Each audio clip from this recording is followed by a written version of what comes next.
So on Saturdays, I would throw my suit on, smoke a doob, grab my skateboard, and anybody driving by or watching me, it must have been like, what the fuck? It was like, here's this guy kid in a three-piece suit, shirt and tie I had bally loafers, right? On a skateboard carving, then that's how I'd show up to work, you know? I know the power of story, and everybody has got a story. Portland, of all places, there's a lot of tough conversations. Well, we're going to explore what we can do to make a difference in the community. We're going to hear a lot of opinions and ideas. The mission of Portland Interview Magazine podcast is to connect.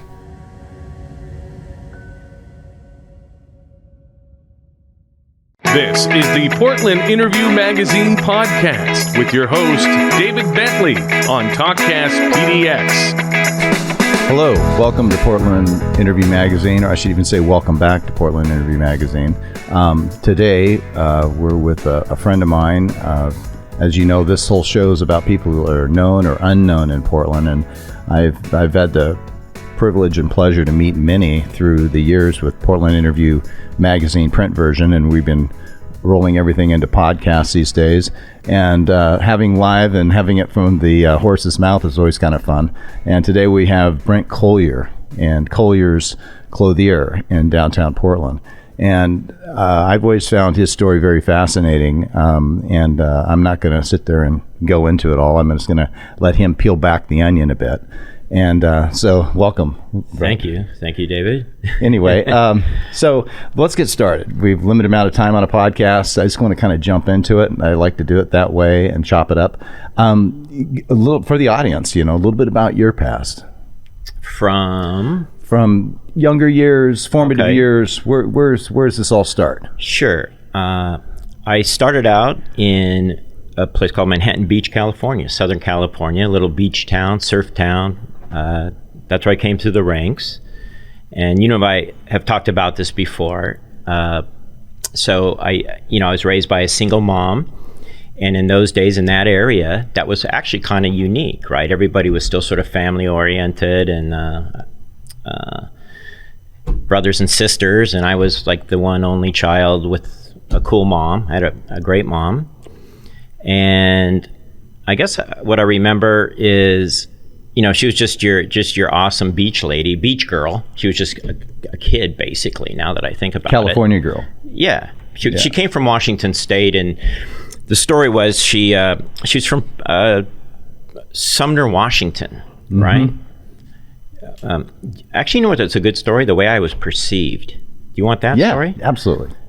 So, sorry, Mom, and sorry, Dad, but here goes. So my father was a senior in high school at Sumner High School, and he was best dancer and the halfback for the football team. And my mom had already actually graduated.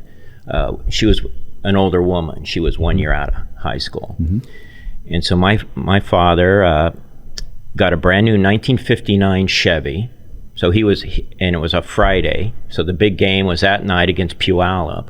So he was unstoppable. He had this new car. He had a date with my mom, this older woman that was the hottie of the town. And so they have this football game, and he gets a 60-yard touchdown run. So he's just, every juice he has is flowing. So they meet up for the date. Somehow they get in the back of the Chevy. And the new car, cha-ching, whatever. So I mean, imagine that. Imagine you get this new, when you're a kid, you get this new, your first car, your first badass car. This huge, amazing date. You shouldn't even be dating her, and you run one back for 60 yards. I mean, I came full force. Those suckers, they were Michael Phelps. It was all gold. So sorry, the Olympics are going on. So well, it's all good. But anyway, that's like my actual start. Fib is a game for liars and thieves. It's the party card game that welcomes your poor etiquette. Lie, steal, laughter will ensue. And I'm gonna let you in on a little secret. Fib is still pre-lunch, and you get to play the game before anyone else. All you need is a printer.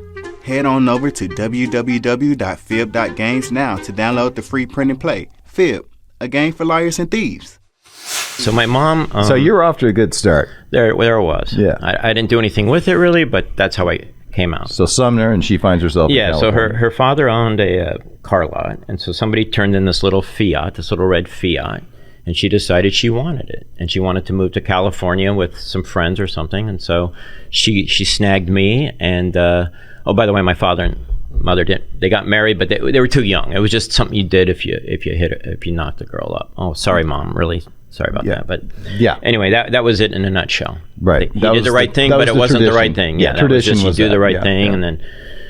But they moved on, and so she grabbed that Fiat and drove down to California. Ended up in Manhattan Beach for the most part, and one of her friends was a stewardess. So that was like back in the let's see, that would have been in the 60s. I was born in 59. So Manhattan Beach was all like pilots and stewardesses, because LAX is right there, and just, volleyball, surfing. It was just an amazing era of the beach that will never happen again.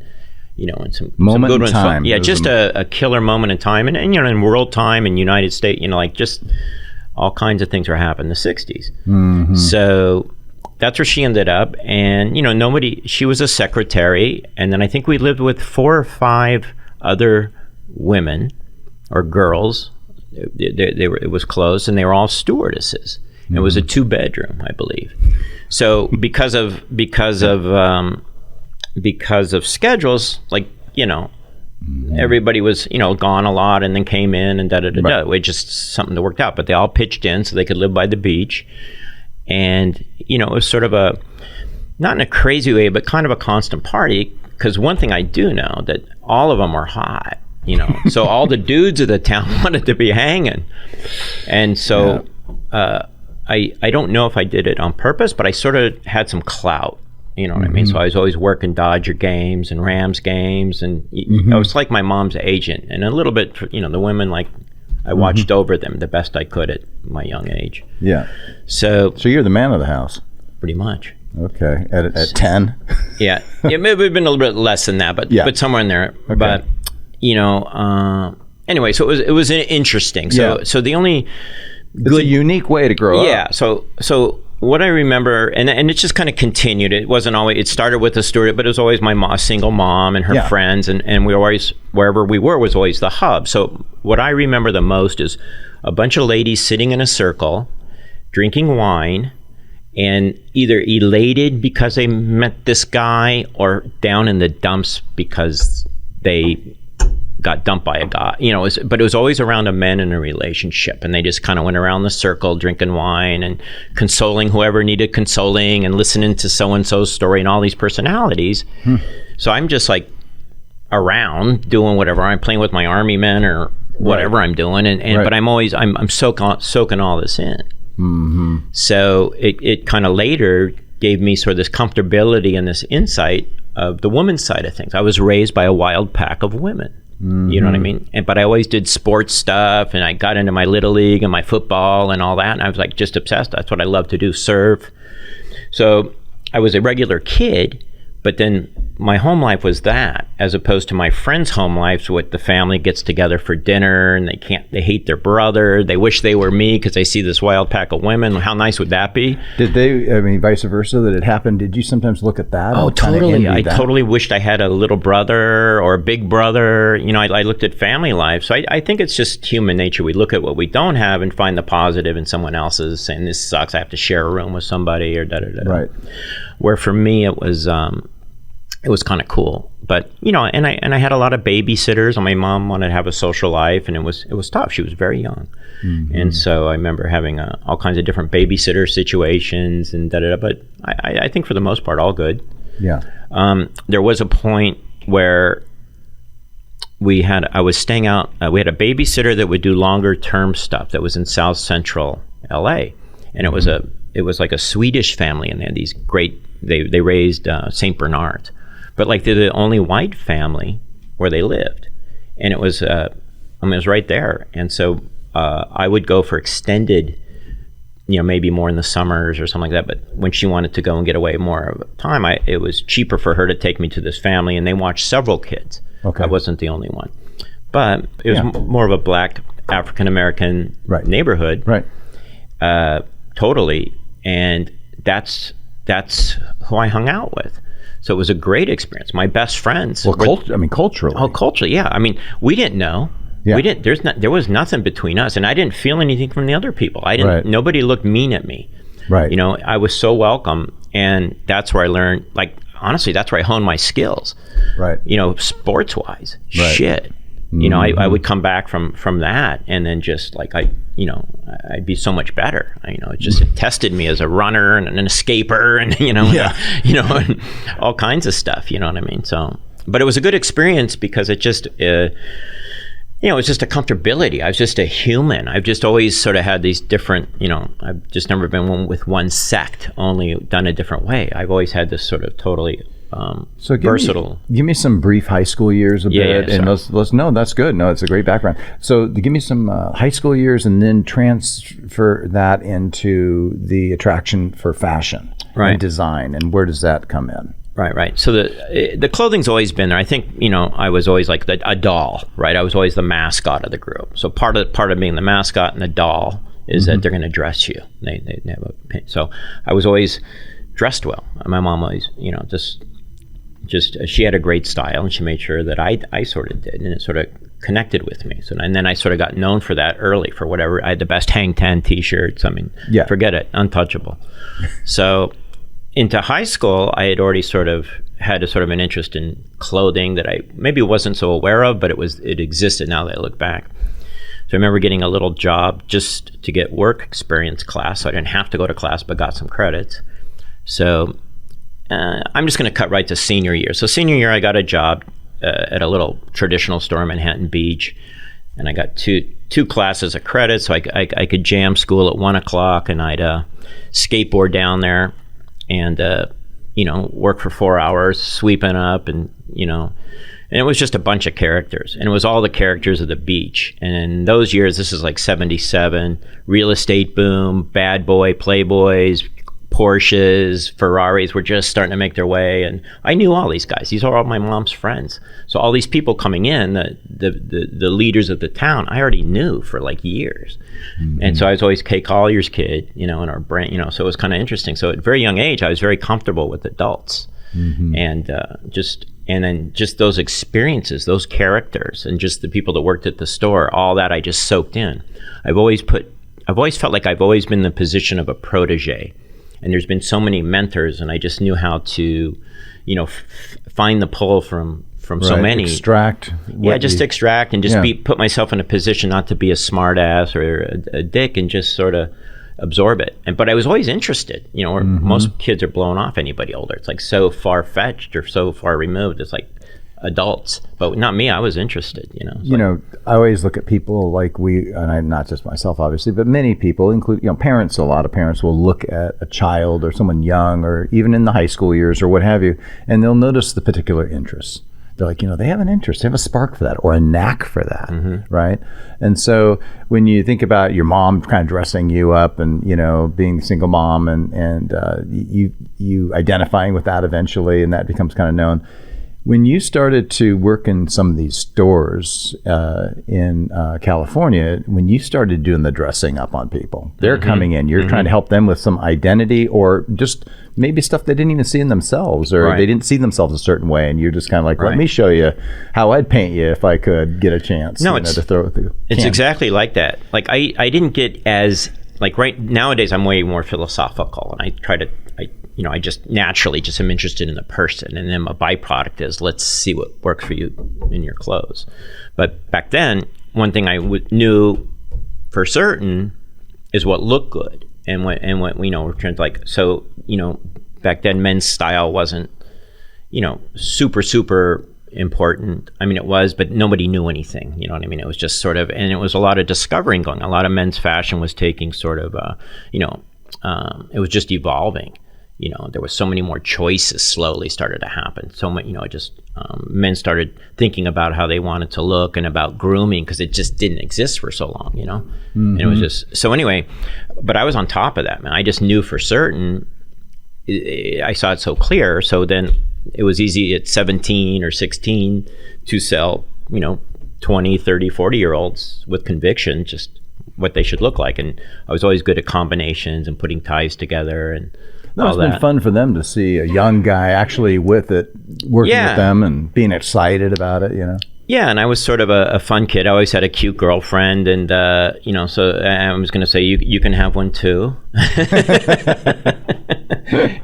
No, you just need to look like this a little. Yeah, it's going to help. Step it up a little bit here. Yeah, but anyway, and and then I was like a mimic or two. Like there was so many great lines and so many. There was like, I mean, for instance, my mom dated a gentleman that was the partner of Wilt Chamberlain in beach volleyball at one point. So I remember running around at parties on the Strand after a big volleyball tournament, this little towhead surfer kid running around, and there's Wilt Chamberlain. I'm coming up to his ankle, and a little better, but it was just interesting. And they're partying, and my whole thing, even from the beginning, I left out, but because I am a recovering alcoholic, I'll get to that later. But I should address it, is that it was just a field of liquor. I mean, so my whole move was to just go and get all the empty glasses with a little left.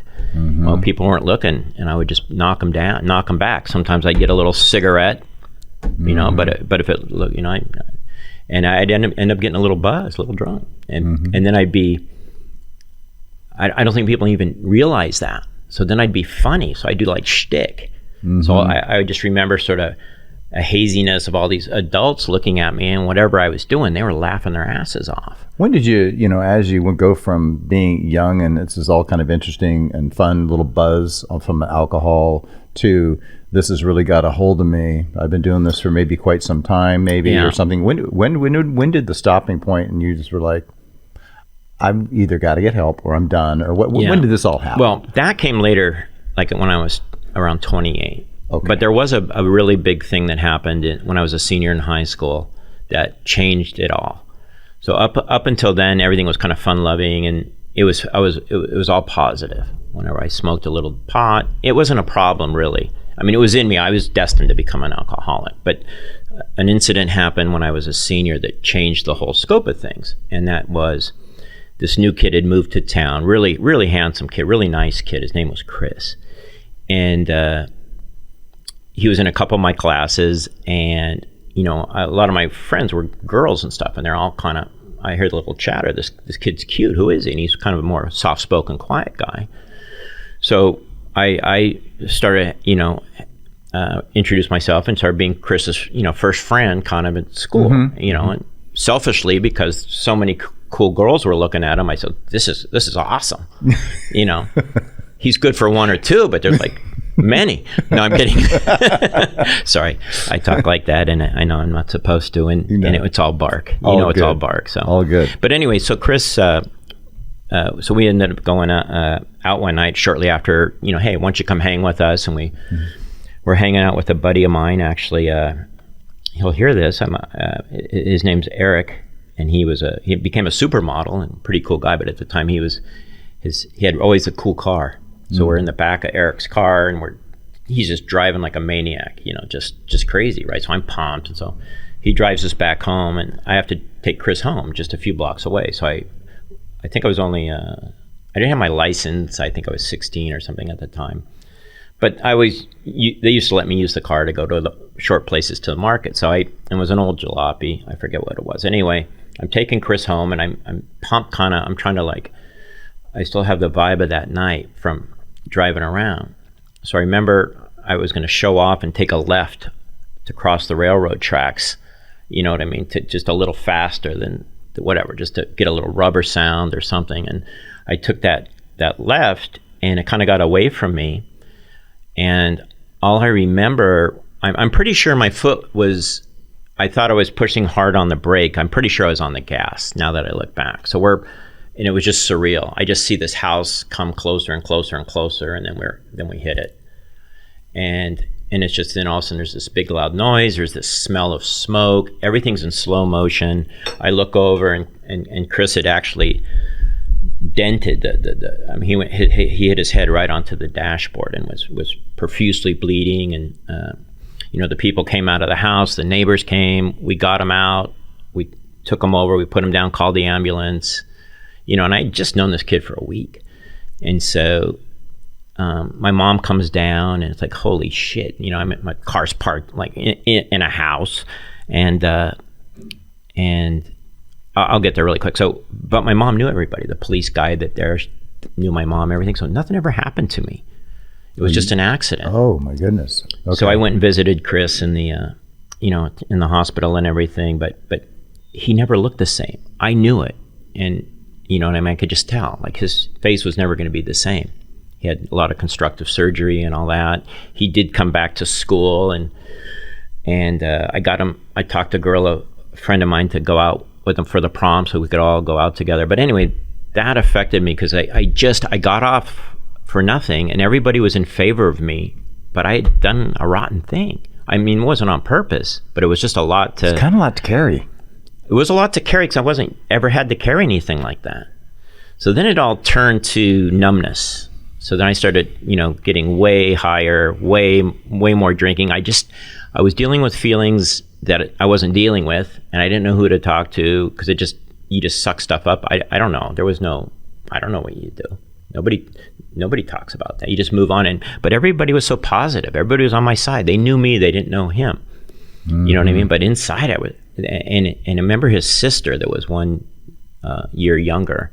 She knew me. She was looking at me like I was feeling, and she knew kind of like almost like you fucker.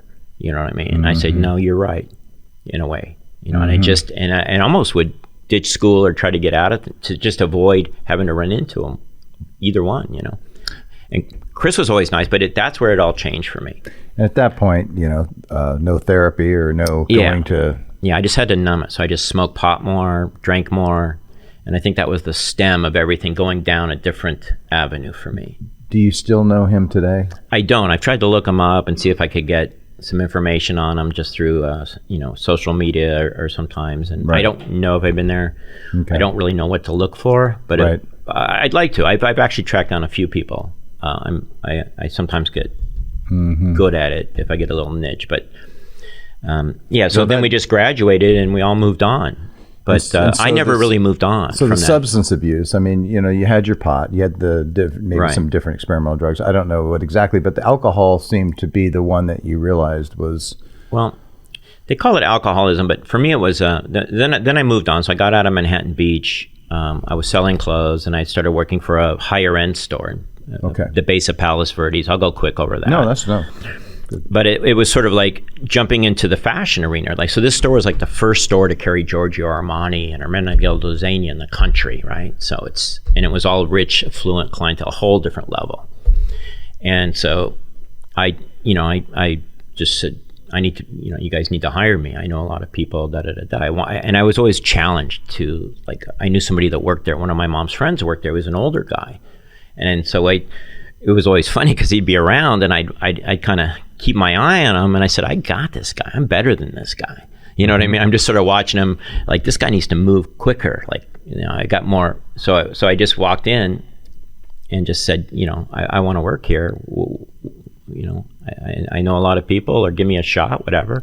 Mm-hmm. And I was instant because then I knew I brought all my Ferrari and Porsche real estate dudes over, and they were shopping. So I was like an instant success, So just in the sense of social media has big audience and big followers, and they'll bring that to a business or what have you. You're bringing your contacts and the people that you felt were ready to step up to this and graduate into this line of clothing and what have you. Yeah, and then it got really neat because it was this whole other level of affluent people in sales that were, I was a badass having a $300 or $400 sale. Now it became, a couple thousand, kind of things. I mean, back then that was a lot of dough. Mm-hmm. And I was meeting really cool people that were, responsible for a lot of stuff, way more than my little beach guys. There were some cool guys there, but the ones that were super cool, I brought over there and upgraded them. And then I got to meet. And it was a time when the urban Cowboy was going on. Remember all that Western stuff? Yeah. So we were like fusing Western with fashion, right? And we were the hottest boot store in the country, actually. We had the most expensive boots and belt buckles and hats, and we were down at, Hollywood Riviera, it was called. But then we had like Zegna and all these fashion lines, and we'd mix it. You throw an Italian blazer on and some Wrangler jeans, a pair of Lucchese boots, and a big old silver buckle and a hat. We had You do that today. well, the funny part was, I remember, I look back, there's a couple things that I did that I look back at myself. Like one was the original store I worked at. I remember every Saturday I would throw my prom suit on, and it was always nice. I'd always save up and buy something way more, and so I lived up on a hill, and then I had to skateboard down the alleys and stuff to get to work. So on Saturdays I would throw my suit on, smoke a doob, grab my skateboard, and anybody driving by or watching me, it must have been like, what the fuck? It was like, here's this guy kid in a three-piece suit, shirt and tie I had Bally loafers, right? On a skateboard carving on a sunny day. They're all going to the beach. I'm going to work, and here I am in between traffic, jumps, 360s. If I saw you were looking at me on the flat ground, I'd do some 360s and kind of wink at you, then that's how I'd show up to work, Kind of in your own movie, really. Something. Yeah. Anyway, and then later, a reflection. That was kind of funny for me to reflect back and see. And then during this whole Western thing, here I am walking down the base of Palos Verdes, and it's a beach community, and people are going surfing, and I surfed and everything. But here I am in like $1,000 boots. I got a hat with a silver thing on it, a big old belt. I'm like 135. I'm this little skinny fuck. So I look like Mark from The Rifleman, remember? Pa? Remember? Yeah. So I just remember people looking at me, but it didn't bother me. I just kind of had this sort of, I don't know if it was real confidence or fake confidence, but it was confidence. I was using wherever it was coming from. You were rolling with it. So it didn't matter. And I always made sure that I was dating someone cute, just I had to have the accolades a little bit to talk myself into, because I was, believe it or not, very insecure and shy and everything, you know what I mean, underneath, really. So I had to mask it, so I had a good persona. So this high-end store, I mean, obviously you carved some new lines that you never worked with, and you were coordinating different, obviously you had that urban thing. You're mixing it up, though. Yeah. You're going back to mixing it up. That's, I mean, when you walk into a store, I mean, when everything's lined up, as you remember, the generic collections. Right. Remember Union Bay back in the 80s and stuff. I remember in young men's sportswear, and going into boutiques, and you're dressing yourself up to go out on the town. Everything was pretty coordinated. They matched the colors for you. You could just grab the shirt. You bought the group. Yeah. The group was there. Yeah. The collection was there. You pick from it, and you wouldn't lose. What's interesting in today in working with you in your store is, man, I can never guess how you're going to dress and give me some ideas on how to dress up. And I'm always kind of, obviously pleasantly surprised, because I think I've got a little bit of handle on it. But when you're done, it's like, I wouldn't have thought of that. Yeah. Well, you're an easy target. I mean, you're not even a target. You're close fit, you will, actually, which you may or may not know. So sometimes it's just sort of, I know how to put what to put on you, but you sort of, with the right size on you and the correct fit, you actually look good. It's kind of a nice thing. That this interview is not about me, but I was a fitter's model in New York as one of my gigs in an agency. I was fitter's model for Federated department stores. They used to throw sample clothing on me, so I knew the fit. Well, but still, it's Yeah, but you adjust your body. See, you there's a thing. Someone that knows clothes a little bit, it just has this natural. Like when I put a jacket on, I feel it. And I adjust my body to best fit into that jacket. It is my size, but all of them fit differently. Where some guys, they put a jacket on, not used to clothes, they just arch their back. They get into a posture. They don't even use, that's not even them in life. And it makes it very difficult. So then everybody's going, what's this, what's this, what's this? They're not comfortable. I almost want to go, boo, and then see how nice it fits you? Yeah, to have them shift. And it's a comfort. It's you sort of know how to wear it in a way. And it's a physicality to that a little bit that's innate. Well, let's go. Let's get into getting in. You're tracking your way back into now. Obviously, in California, and we may not have time. This may be a 2-part episode, so I hope the audience is prepared, because I really I love. didn't realize. I yeah, it really goes love. fast, I doesn't really it? love. Yes, it does. And I love chopping it up with you. But anyway, but take us from California into working your way to Portland. Okay, so from this little place on the beach, I went to. I was a kid on the beach. I was living in Santa Monica then, and the store was dissolving. There was just some things happening, so I needed a job. So I heard the best store in the city was located out in the San Fernando Valley. It was called Ron Ross. And one of the girls that I had worked with at the beach was working there. So that was my in. And it just seemed weird to me. Why is a kid from the beach going to go out to the San Fernando Valley, Encino, Sherman Oaks, Tarzan? I've never been there. And we just had, we joked about Valley people, ho dads and whatever, the whole thing. But I heard the best salesman in the country worked there, and that they were the best store in the country at the time. So I had that challenge in me. So I was going to go there and show them how it was done. So I went because I was, I was working, selling boots to Peter Gruber and John, I forget his, and Jerry Bruckheimer. I remember selling him a pair of boots, and he was new, and he said, "Here's my card." It said Paramount Pictures, Jerry Bruckheimer, American Gigolo. And so he was just fresh to the city, and I used that damn card to get into clubs because nobody knew him or me. So if they wouldn't let me in a club downtown, I'd pull his card out and go, "Look, dude, I need to get in here." And I give him my card. I give him that Paramount producer card. So you ended up working there then? So I went to Ron Ross. Okay. Out in the Valley, and went in to kick some ass, and just got it handed to me. I've never seen guys that good. Oh my God, I was like learning over. I was going to go and show them how it was done. And my first Saturday, I didn't know what the hell was going on.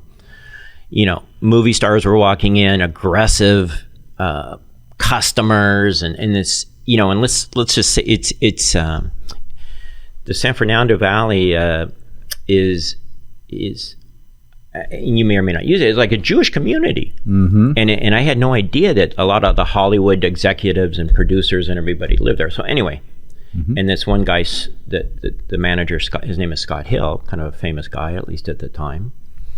I was just watching it go down, how they were selling and the style and these people that were aggressive and it was just like, holy crap. And most people didn't last, but I dug in.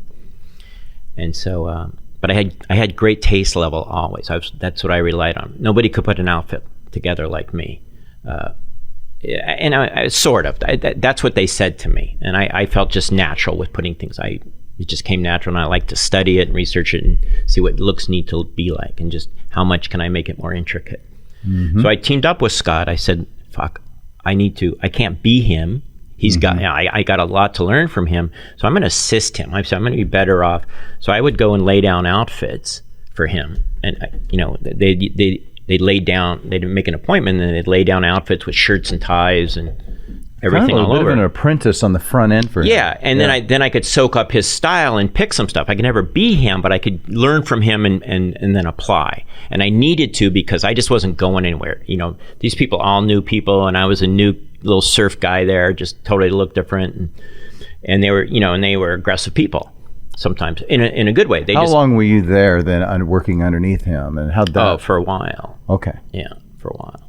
So until it, and then I came and I got my own clientele. But don't you think that was an important process, though, in terms of today, where you're at today with your craft and how you work, putting people together out of your store, from the way you research, find things? You're in Italy all the time. I mean, you travel abroad a lot and bring things back here to Portland. Right. But, when you think about that little surf shop that you worked at, and you think about the progression of these different stores, keep stepping up, and you sought to learn more. You looked for mentorship, it looks like, or you looked to find out who was the best. Right. That was it seems like it's part of your growth.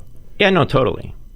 And I'm a Libra, right? So I've always had this double-sided, so I've always been good at putting the clothes together, and then simultaneously reading the person. Okay. And if we need to wrap stuff up. Well, no, it's what I'd like to do is let the audience know of we're going to do a part 2. And Okay. because I want to get into, obviously, from California into Portland. Yeah. I want to get into the success and how you built yourself in Portland. I found that very interesting from a business standpoint and a creative standpoint. Sure. and marketing standpoint. And then, obviously, there's a lot of challenges happened over the last year and a half. Big time. And we can talk about that in the next segment. And as well as pivoting and some of the pivot things that you've been doing and in the future. So, hey, that's it for this podcast. Thanks for tuning in with Portland Interview, and we'll see you soon. You've been listening to the Portland Interview Magazine podcast. Go to TalkCastPDX.com for past episodes and check out all the great local programming on TalkCast PDX. That's TalkCastPDX.com. Fib is a game for liars and thieves. It's the party card game that welcomes your poor etiquette. Lie, steal, laughter will ensue. And I'm gonna let you in on a little secret. Fib is still pre-launch, and you get to play the game before anyone else. All you need is a printer. Head on over to www.fib.games now to download the free print and play. Fib, a game for liars and thieves.